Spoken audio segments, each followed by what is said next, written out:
Hi YouTube, this is Joe Kelton with Kelton Cutlery. You can visit me on the web, keltoncutlery.com. Okay, so this is the second video in the very, man, I am so excited about this whole series. I almost want to rush through it, get it all done, and then videotape it later. But then we wouldn't get like a whole, then it wouldn't be right. And that's, we're going to take these opinels, and we are going to sharpen them to different grit finishes, and then we're going to put them through a series of cut tests just so we can kind of get an idea on maybe which grit of sharpening media might be best for which intended purpose. Okay, this isn't really so much about a review of the opinels. It just so happened that these things, I just picked both of these up. I did the unenveloping video. I want to say they were $15 each shipped. Or I think it was maybe just under $30. Got both of these to my door from Amazon.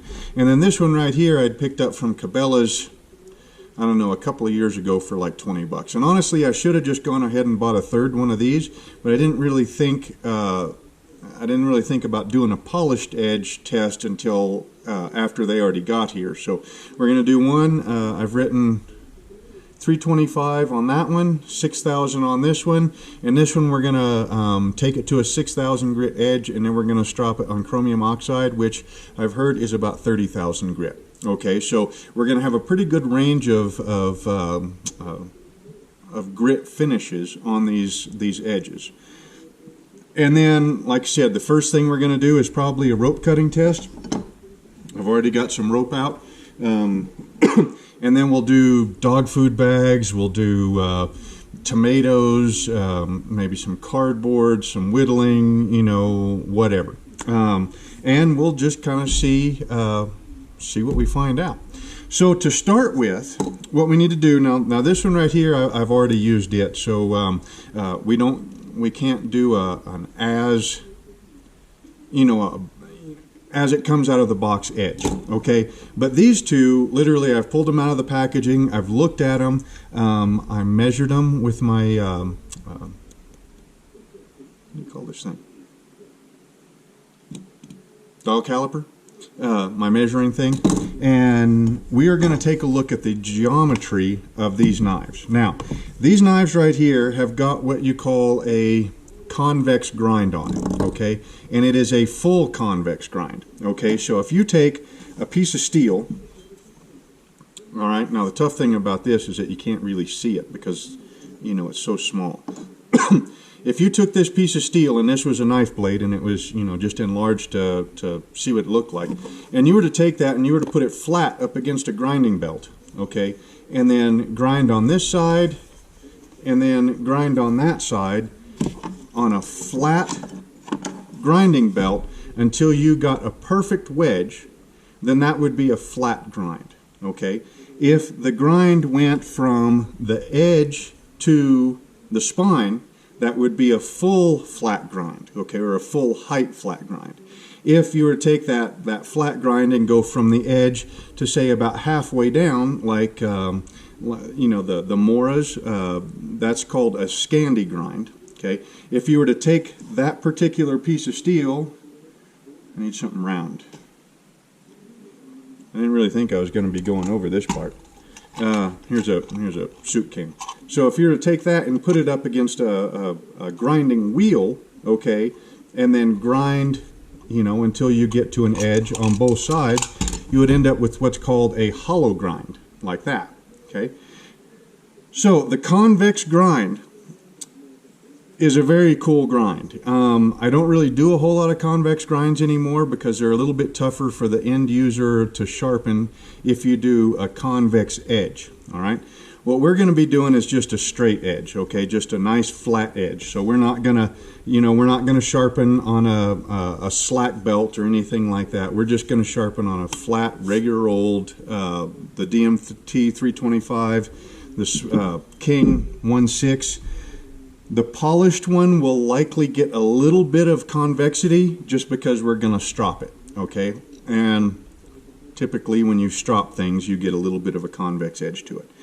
So anyway, so these blades right here are a straight convex, I mean from the spine clear to the cutting edge. If you were to put a flat edge right next to it, you would see that they curve, a nice gentle curve. But they have no secondary edge bevel right now, which means that they are 100%, you know, I mean they're really lean. In fact, I don't know if you'll be able to see it, but these do flex over my thumbnail, okay? Which is a really high performance grind. I mean, you know, people pay an awful lot of money for that kind of grind in custom knives. And for this to be on, you know, a $15, you know, pocket knife is really cool. Okay, so the way we measure this, the way I measure all my knives is I take my micrometer. Why couldn't I think about that the other day? Or, you know, a little bit ago. The micrometer has got an anvil right here and the ram right here. The ram and the anvil both are a 1/4 inch diameter, okay? So we're going to use that to get a repetitive place to measure the knives at. So I measure at the spine, okay?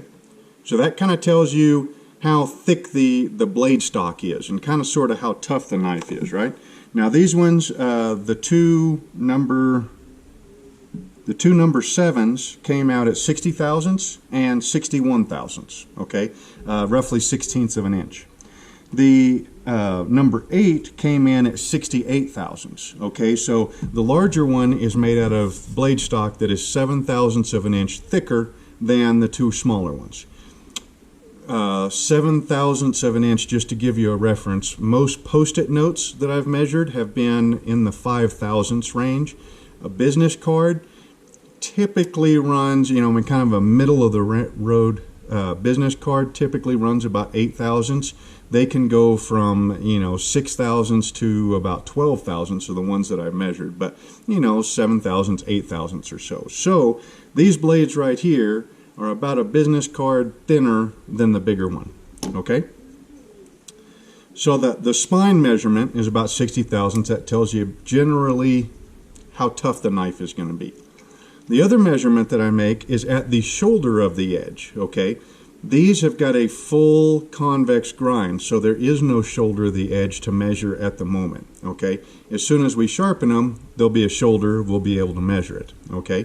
But it's going to be insanely low. I mean, if we try to measure where kind of I guesstimate where the future shoulder of the edge is going to be,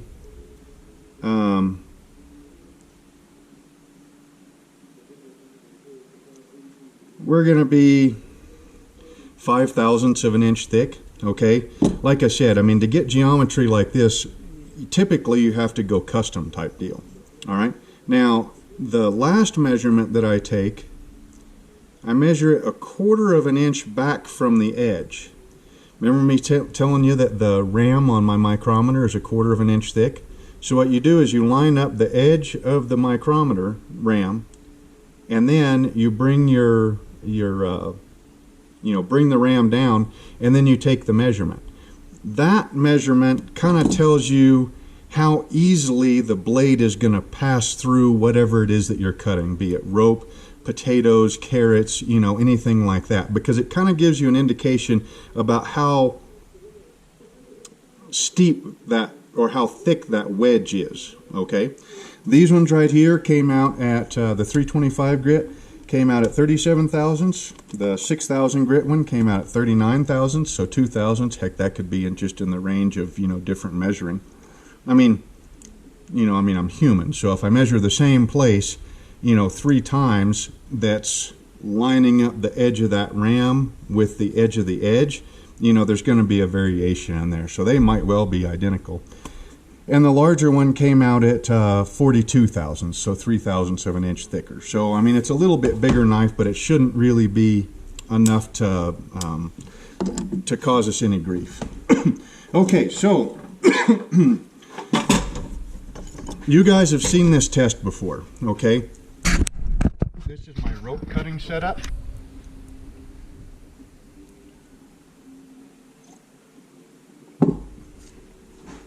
Where we have got a regular plain Jane old bathroom scale.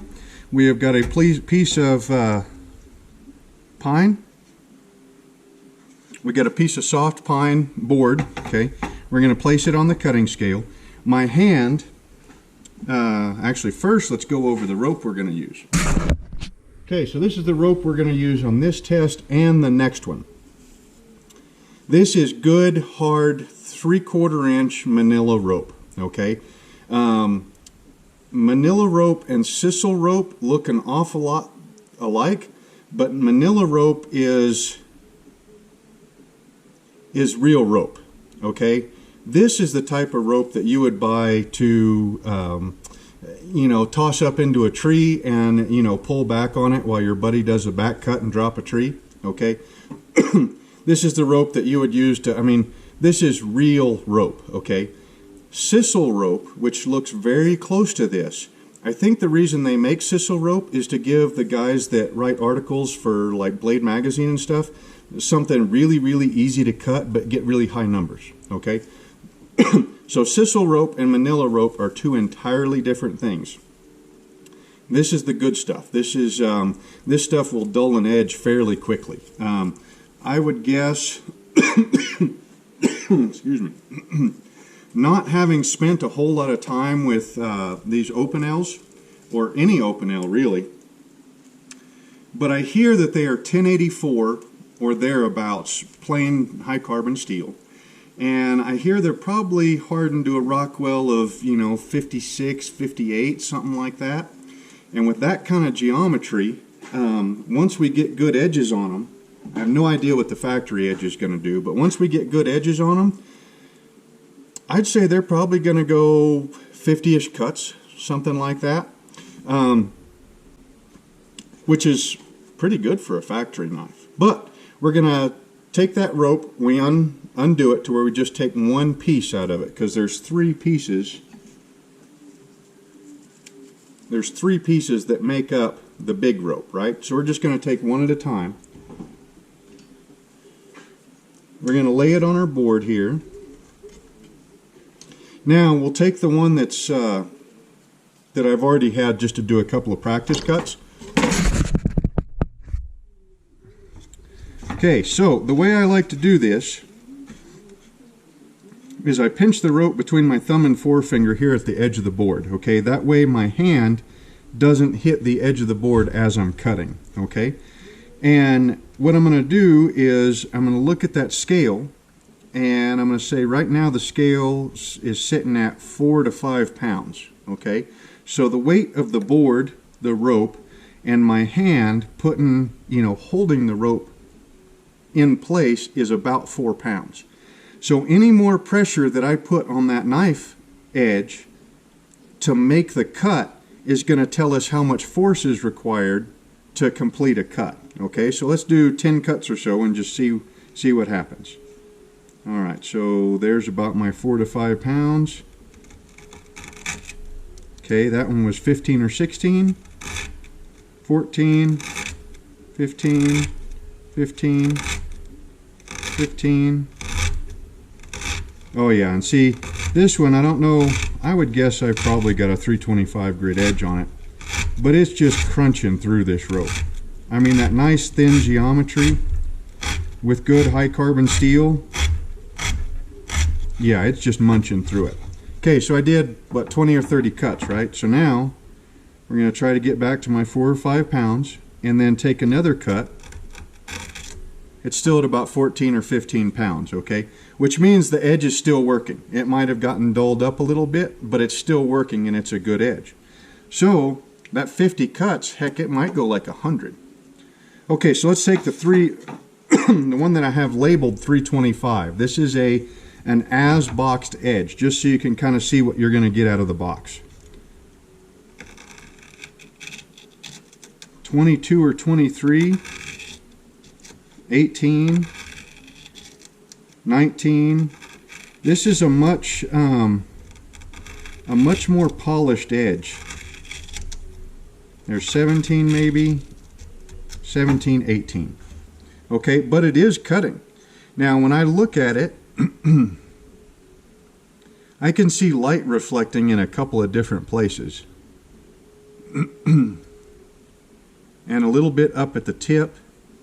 And I can feel that we've got a burr. Okay, so I mean that's kind of to be expected. You know, I mean they're selling these knives for $15. I mean Amazon's selling them for $15 shipped, right?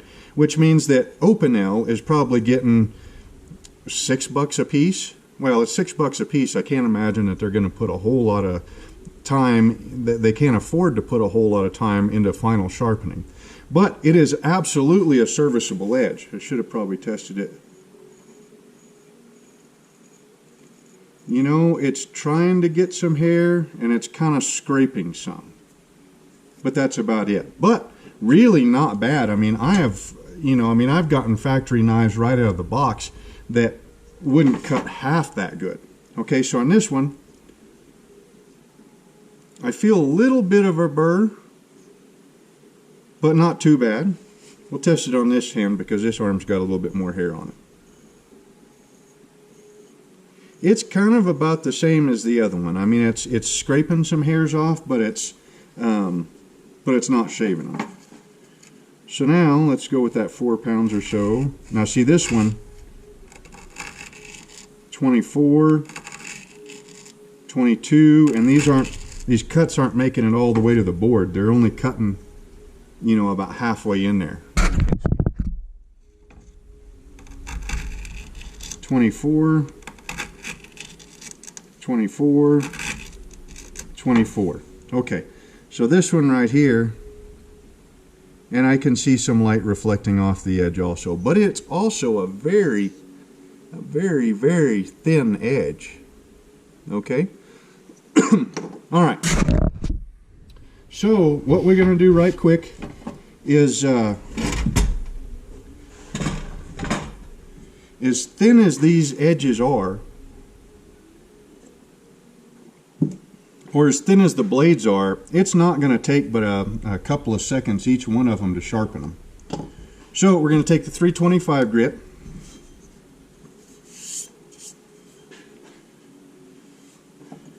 wipe my stone down to get rid of the gunk, and this one's a kind of a newish stone, so it's going to be a little on the aggressive side of 325. Actually, you know, as thin as we are, no, let's go ahead and bring a very light burr on both sides, and then prep the burr, and then remove the burr, and then we know we're starting from good. So, since we're really nice and thin already,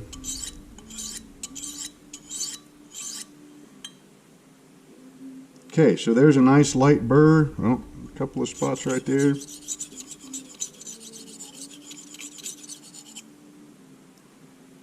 That quick we got a burr on one side.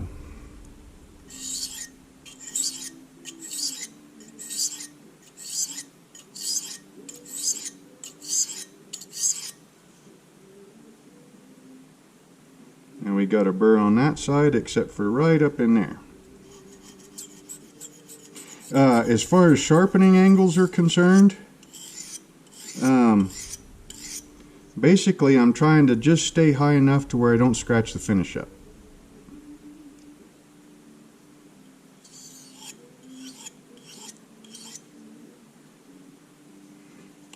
So that's the blade stock. Now you can see how that blade is rocking. That's from the convex grind on it, okay? So if that would be about the blade stock, that is just barely contacting the edge. I'm sharpening it about like that, okay? So now let's go ahead and weaken up the burr and kind of prepare it to get rid of it. Now what we're going to do is we're going to do a micro bevel, okay? So if this is the blade stock, that's the edge, that was my sharpening angle, we're going to go, that was my sharpening angle, we're going to go about like that. So another 10-15 degrees-ish, you know, over whatever your sharpening angle was. And that's to shear that burr off, okay? And pretty much what you're trying to do there is you're trying to just take the burr off without creating a new burr, okay? So, there's one, there's two. I still feel a little bit of a burr.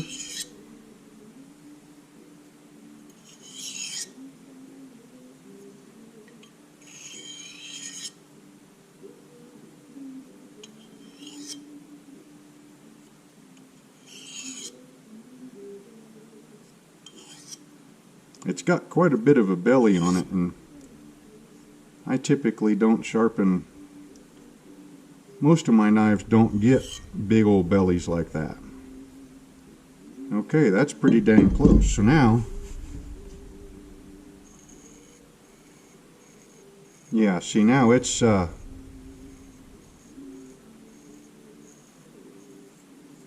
know, now it's popping hairs pretty good. Okay, so we're going to put that off to the side, and then the next video we're going to go ahead and sharpen all three of them, because I think that's about all I got time for. And then the next video we'll go ahead and do the rope cutting test. Now, as thin as this is a King 1000, 6000 grit stone.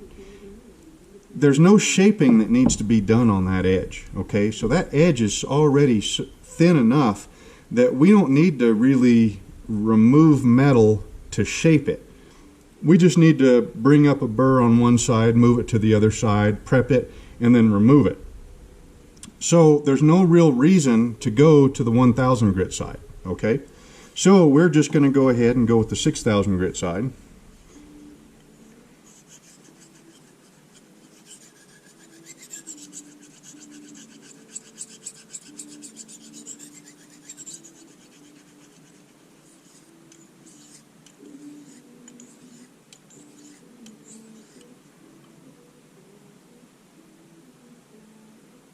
Right about there. That's pretty close to an even burr.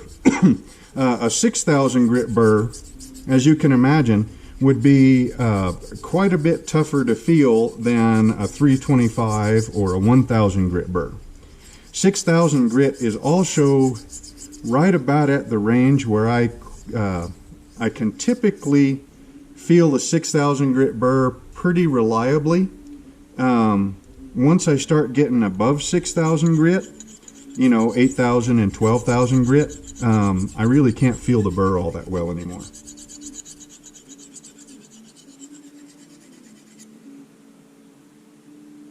Okay, there it is. So now let's go ahead and make sure we got it on this side, which we do.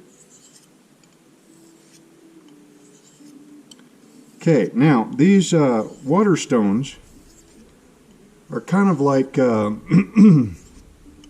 the silicon carbide stones, like the Norton crystallons, and the fact that they are pretty soft and they release grit fairly easily. They also don't cut quite as aggressively or as efficiently as diamonds, which you saw. I mean, the diamond stone, I mean, I had the edge done in just a minute or two. This one's going to take a little bit longer. Okay, so with water stones and with you know, softer silicon carbide stones, you can do micro bevels, but they take a little bit more practice to be able to get them right. Which is why, about a year or 2 or 3 ago in my sharpening videos, I started suggesting this method right here of sharpening instead of the micro bevel. So you saw that I worked on one side, got most of a burr, worked on the other side, got most of a burr, worked on, and kept it back and forth to kind of keep it even until I got a good burr on both sides that I could feel. Now what I'm doing is I'm stone stropping, okay? So in stone stropping, the idea behind that is that if you were to shrink yourself down to about that tall, okay, and then look over the surface of that stone, it would not look like glass, like a clear mountain lake with no wind. It would not have that look. It would look more like the desert, okay, a whole bunch of sand, bumps and grooves, and maybe a boulder and a couple of rocks and everything in here. Okay, if you were to push your edge into it, okay, you'll impact the edge into those little bitty boulders. Okay, but if you drag your blade over the top, what it does is that edge will ride over those big spots. Okay, diamonds, you really don't worry about that so much, because if you were to look at them underneath a microscope, what you see is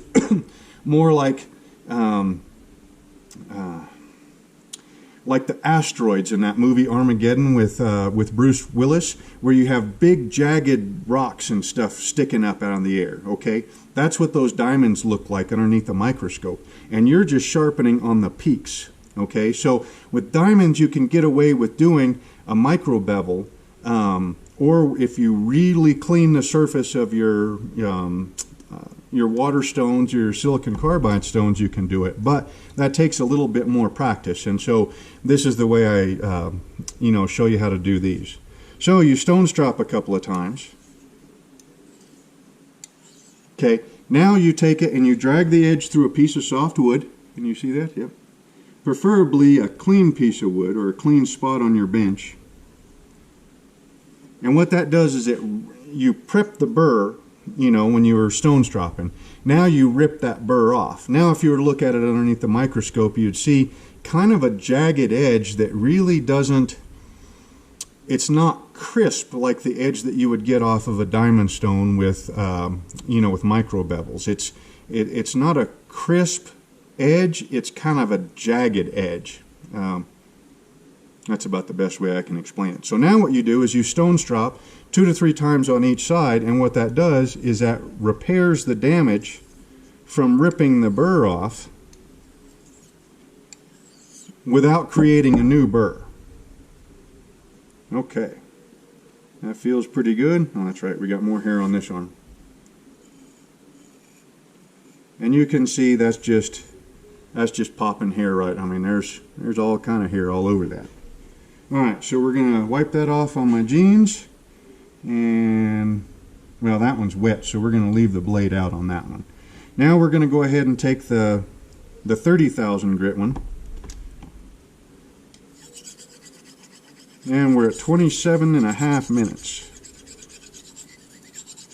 I usually try to keep the longest videos to 30 minutes or so.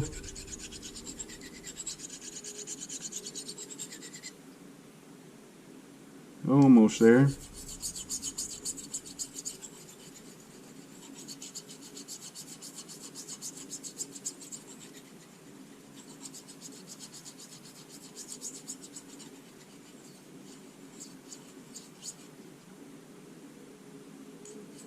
That's about halfway. So now we'll finish up the other half on this cycle here.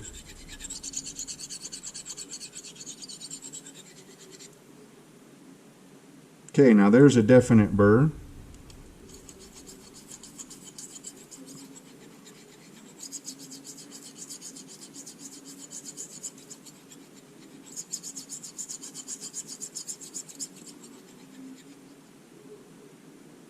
And there's a definite burr. So now we'll clean the stone off, and we'll start kind of refining that burr a little bit.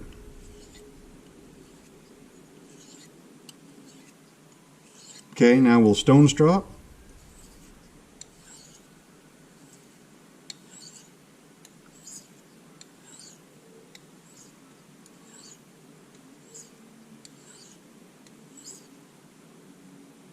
You should not feel a burr at this stage, because if there is a burr there, it should be aligned and it should be just barely hanging on.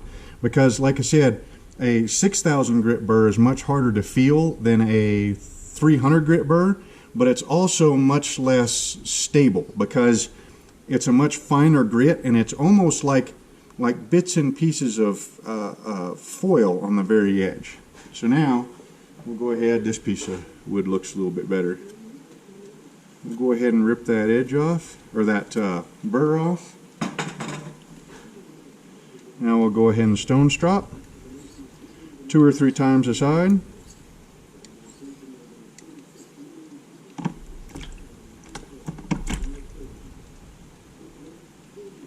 That feels really good.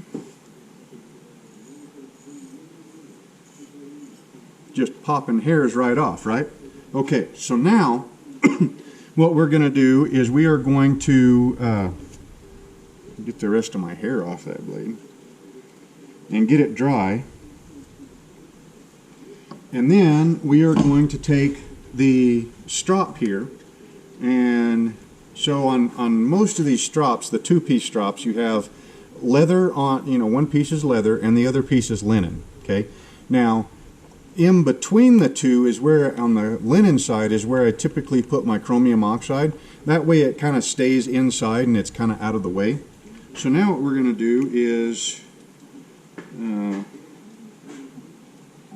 that's not really going to work. We'll bring you over here to the vise.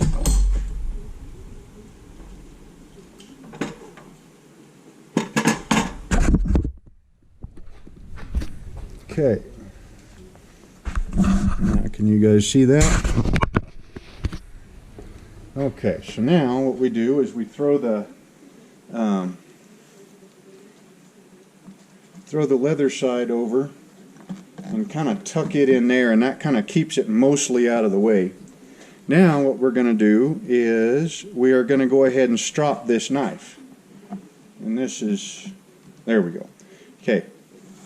1, 2, 3, 4,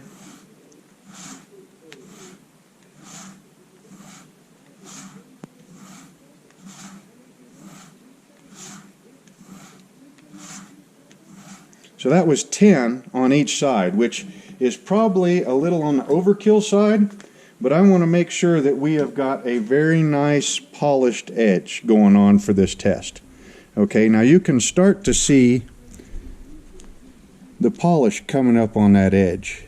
All right, but now we're going to go ahead and we're going to take it a step farther and we're going to do linen. All right, now this is old linen, and it stays in the shop bathroom where there is less dust, but there is still dust there. And so it, and I don't think we're actually getting to the point. And honestly, I don't think that really matters so much at the moment. Okay. Now you can really see that mirror finish on that edge. So now let's go to the leather. Like I said, we're finishing this edge off just as if I was going to shave with it. All right, and that, I mean, that's about as polished as I know how to do.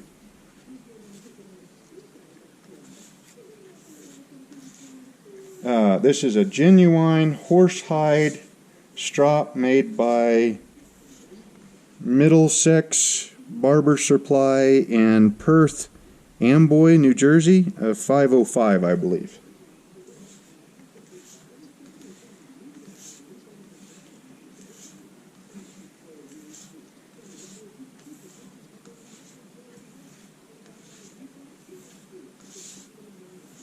This is a completely different motion than what I usually do on a strop.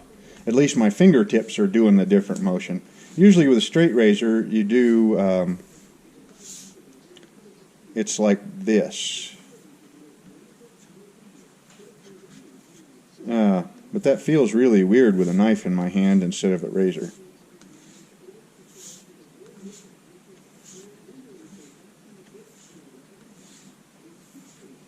Okay. Now, I don't know if this is going to pick it up. You can see the glints off that edge. I mean, that is an extremely polished edge. I mean, I'm sure you could probably go higher than that with like, oh, you know, the real fancy stuff. No, sometimes guys get to where they can see newsprint in the reflection on the edge. I don't know if you're going to be able to see that or not. But anyways,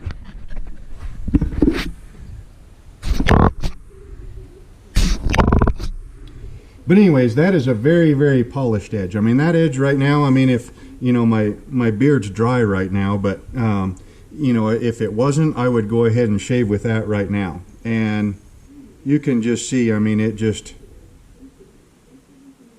pops it off right there. I mean, that edge right there, you can't,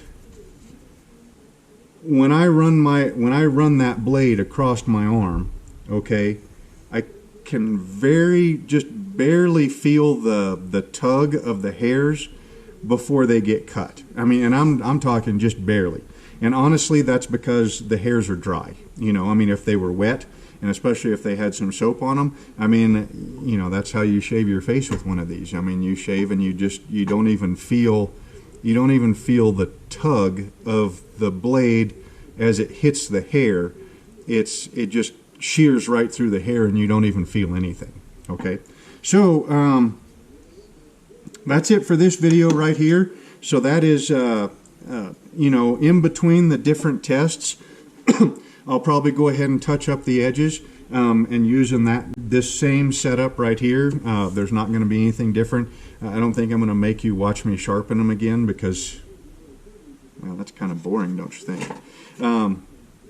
You know, now that I think about it, we might go ahead, fire up the microscope for this too. I mean, we could put those 3 different edges up underneath the microscope, and then you could see the difference in the scratch patterns of the different edges, and then we could do a rope cutting test. Yeah, this is going to be in a pretty exciting series, guys. Okay, yeah, so I guess that's it. This is Joe Calton and the Opinels. You can find us on the web, caltoncutlery.com. Hope you enjoyed the video, and we will see you next time.